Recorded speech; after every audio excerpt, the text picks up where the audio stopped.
এই ঘাবড়াসনি তোরা, আমি তো আছি নাকি?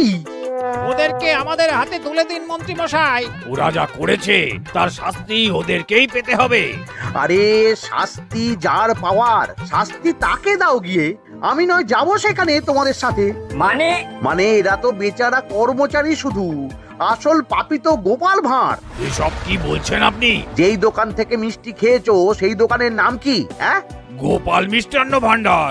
তবে এই সব বুজরুকিও গোপালেরই। তোমাদের কিছু বলার থাকলে মহারাজের কাছে গিয়ে নালিশ করো, তিনিই বিচার করবেন সব। বেশ, আমরা কাল সকালেই মহারাজের কাছে যাব।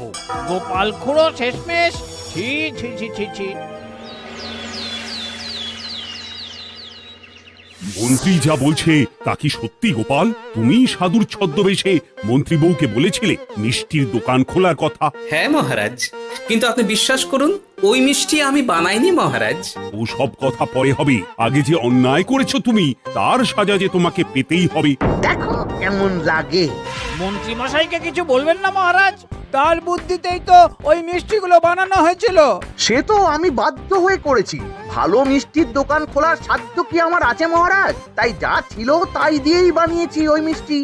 আপনার পায়ে পড়ি মহারাজ, আমার গিন্নিকে যদি ওই মিষ্টির দোকান সামলাতে দেন তাহলে আমার বদনাম ঘোচে। আর আমার কাছে সত্যি এমন বুদ্ধি আছে যাতে মন্ত্রী বউয়ের দোকানও চলবে রমরমিয়ে। কি বুদ্ধি? তার আগে আমার সাজা মুকুব করতে হবে যে মহারাজ। বোঝো কাণ্ড।